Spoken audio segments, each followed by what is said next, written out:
எங்க போறீங்க? ஓட்டு போட போறோம். ஒரு க்ரோன் அடல்ட்டா நம்ம எப்படி இருக்கணும் அப்படிங்கிறதுக்கான மனநிலை இப்போதே உருவாக்கி கொள்ளுங்கள்.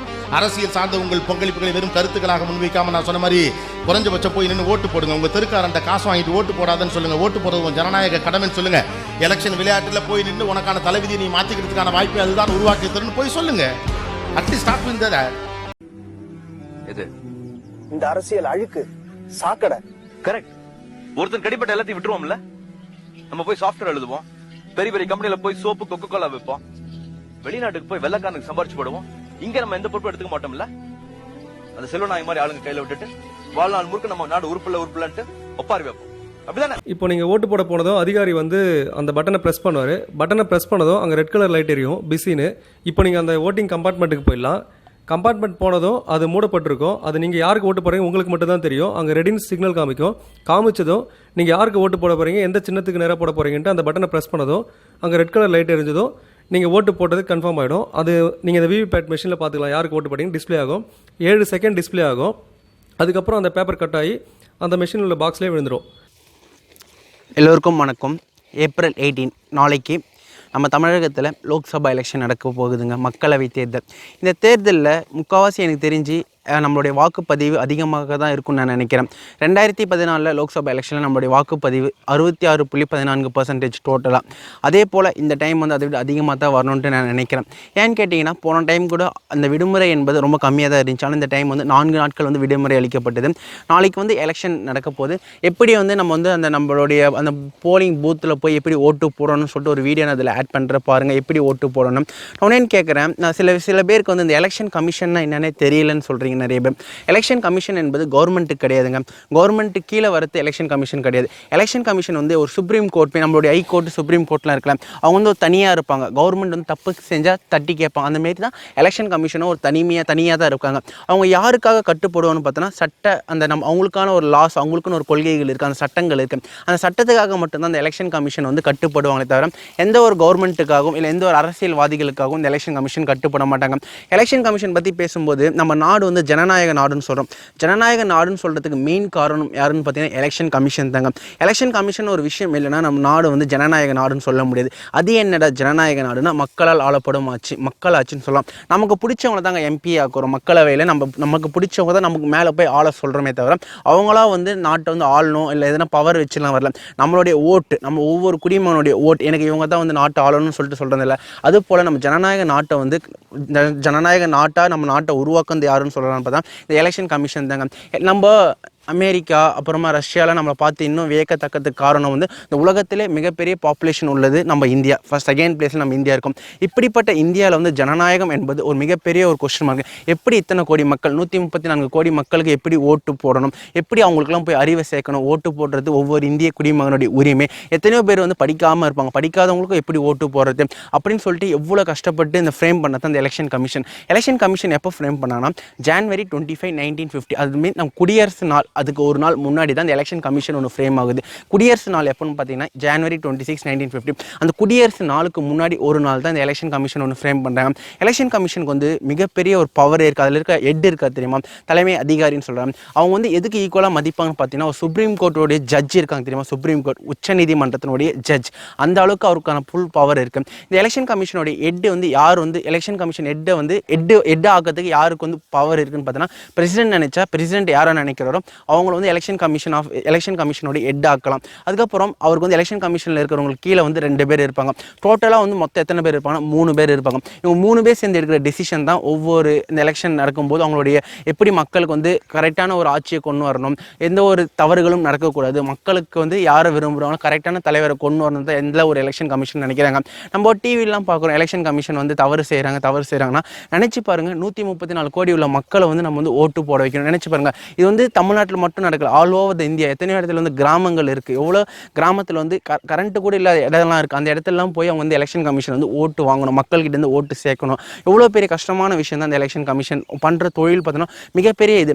எலெக்ஷன் கமிஷனில் ஹெட் ஆகிறவங்க யாருன்னு பார்த்தீங்கன்னா இந்த யூபிஎஸ்சி எக்ஸாம் எழுதிட்டு கிராக் பண்ணிட்டு போகிறாங்க தெரியுமா, இந்த ஐஏஎஸ் ஆஃபீஸர்ஸ், ஐபிஎஸ் ஆஃபீஸர்ஸ்னு சொல்லுவாங்க.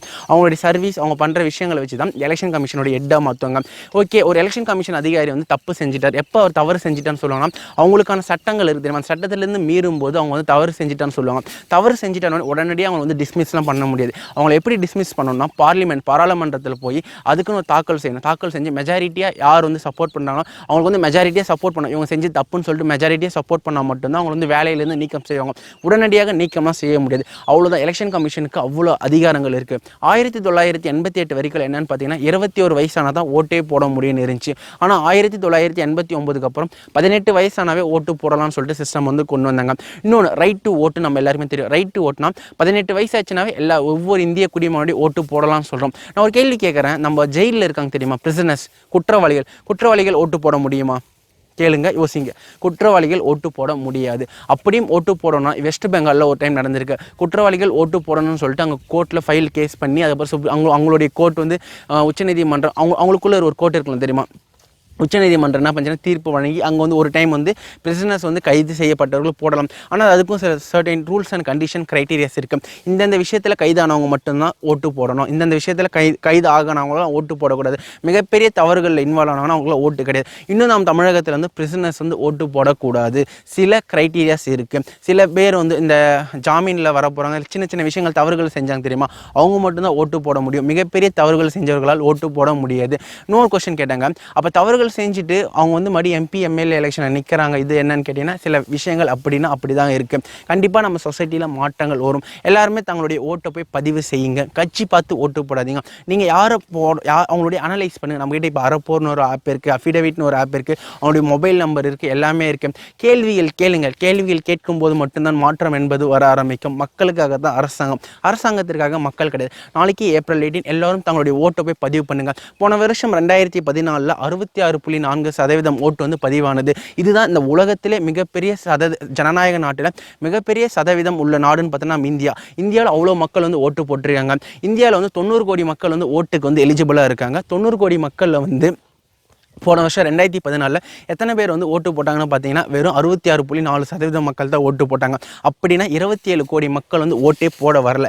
ஏனும் தெரியல. ஏன்னா எல்லாருக்குமே இந்த நான் சொல்கிறேன், இந்த 4 நாள் லீவ் விட்டாங்கன்னு சொல்லிட்டு என்ஜாய் பண்ண ஆரம்பிக்காதீங்க. ஃப்ரெண்ட்ஸ் கூட போய் ஊரை சுற்றாதீங்க, படத்துக்கு போகாதீங்க, போய் எங்கன்னா குற்றாலம் அதுமாதிரி சுற்றாதீங்க. நீங்கள் சுற்று, நான் வேணான்னு சொல்லு. ஆனால் ஏப்ரல் 18 நாளைக்கு ஒரு நாள் மட்டும் உன்னுடைய ஓட்டை போய் வாக்கு வந்து செலுத்து. யாருக்கு செலுத்து. ஏன்னா தான் எலெக்ஷன் கமிஷன் ஆஃப் இந்தியா வந்து நம்ம எவ்வளவோ அவங்க வந்து தடுக்க பார்க்குறாங்க, காசு கொடுக்கக்கூடாது மக்களுக்கு. அப்படி எவ்வளோ தடுத்தாலும் சில விஷயங்கள் நடந்து கொண்டு தான் இருக்குது. இன்னும் நான் சொல்லணும்னு அவசியம் இல்லை, உங்களுக்கே தெரியும் சில விஷயங்கள். என்னதான் நடந்தாலும் நம்ம தான் மாறணும். நம்மளுடைய எல்லாரும் நினைக்கிறேன், நான் ஒன்றே சொல்கிறேங்க, 5 வருஷம் வாழ்க்கை அவங்க கையில் தான் இருக்குது. நம்மளுடைய தலைமுறை, நம்மளுடைய பசங்க எல்லாத்தையுமே மாற்றணும்னு நினைக்கிறவங்களுடைய வாழ்க்கை எல்லாமே அந்த பசங்க அவங்க கிட்ட தான் இருக்குது, வரப்போகிறவங்க கிட்ட தான் இருக்குது. தயவு செஞ்சு யோசித்து சிந்திச்சு ஓட்டு போடுங்க. இந்த வாட்ஸ்அப்பு இதில் வர ஃபார்வர்டு மெசேஜில் எதுவுமே நம்பாதீங்க. எல்லாமே ரொம்ப ஃபேக்கான நியூஸ் தான் இதுவாகின்னு இருக்குது. எந்த ஒரு விஷயம் உனக்கு ஃபார்வர்ட் பண்ணாங்கன்னா அதை போய் நீ கூகுளில் போட்டு சர்ச் பண்ணு, கொஞ்சமாச்சும் அறிவை வளர்த்துக்கலாம், அனலைஸ் பண்ணு. அப்புறமா அந்த மீம்ஸ் படிக்கிறதுல வந்து கருத்து வந்து நம்மளால் வந்து நாலேஜ் கெயின் பண்ண முடியுமா? சில விஷயங்கள் தான் நாலேஜ் கெயின் பண்ண முடியும். சில விஷயங்கள் நம்ம எமோஷ்னலாக நம்மளை தூண்டுற மாதிரி இருக்கும். எதுவாக இருந்தாலும் யோசித்து செயல்படு, அனலைஸ் பண்ணி செயல்படும். கண்டிப்பாக மாற்றங்கள் கொண்டு வரும். மாற்றத்தை எதிர்பார்க்கும் இந்தியாவை நம்ம சொசைட்டி எல்லாருமே மாற்றத்தை எதிர்பார்த்துன்னு தாங்க இருக்காங்க. தயவு செஞ்சு போய் ஓட்டு போடுங்க. ஏப்ரல் 18 இதுதான் என்னால் சொல்ல முடியும். நானும் என்னால் ஒரு ஓட்டு தான் என்னால் போட முடியும். கேள்வி கேட்காதீங்க. ஒரு ஓட்டு போட்டால் அந்த சொசைட்டி மாறுமானு கேள்வி கேட்க. மக்களுக்கு விழிப்புணர்வு வர ஆரம்பிக்கணுங்க. கண்டிப்பாக விழிப்புணர்வு மக்களுக்கு, கண்டிப்பாக மக்களிடையே வந்து விழிப்புணர்வு என்பது கண்டிப்பாக வர வேண்டும். இலவசத்தை காட்டி மாற்றக்கூடாதுங்க. எதுவுமே மக்கள்கிட்ட வந்து இலவசம் காட்டியாமல் யோசிச்சு பாருங்கள். நம்ம இந்தியாவில் எவ்வளோ இன்ஜினியர்ஸ் இருக்கும், எவ்வளோ டாக்டர்ஸ் இருக்கும். ஆனால் நம்ம இந்தியா இன்னும் போய் வந்து மற்ற நாடுகிட்ட வந்து கையேந்தி நின்று இருக்குது. எந்தெந்த விஷயத்துக்கு தெரியுமா கையேந்தி நிற்குது? கச்சா எண்ணெய். நம்ம இந்தியாவில் கச்சா எண்ணெய் இல்லை, அதனால் நம்ம போய் நம்ம சவுதி அரேபியா கிட்ட கச்சா எண்ணெய்க்கு கையேந்தின்னு இருக்கோம். Automobiles, America, Germany. நம்ம இவ்வளோ பேர் இந்தியாவில் ஒரு ஃப்ளைட் நம்மளால் செய்ய முடியல, டெக்னாலஜி கிடையாது. அங்கே இருக்கிறவங்க கிட்ட தான் வாங்குறவங்க. நம்ம இந்தியா இன்னும் மற்ற நாட்டை டிபெண்ட் பண்ணி தான் இருக்குது. ஏன்? நம்ம யங்ஸ்டர்ஸ் எத்தனை பேர் இருக்கும், எவ்வளோ இன்ஜினியர்ஸ் படிக்கிறாங்க, எவ்வளோ டாக்டர்ஸ் வராங்க, எவ்வளோ சோர்சஸ் இருக்குது. நம்ம இந்தியாவில் ஏன் இன்னும் ஒரு ஒழுங்கான ஒரு இது ப்ரொடியூஸ் பண்ண முடியல? யோசிங்க, சிந்திச்சு செயல்படுங்க. மாற்றங்கள் கண்டிப்பாக வரும். மாற்றத்தை எதிர்பார்ப்போம்னு சொல்லிட்டு இந்த வீடியோ முடிக்கிறேன். நாளைக்கு ஓட்டு போடுங்க. யாருக்கு போடணும் யோசிச்சு போடுங்க, அனலைஸ் பண்ணி போடுங்கன்னு சொல்லிட்டு இந்த வீடியோ முடிக்கிறேன். பாய்.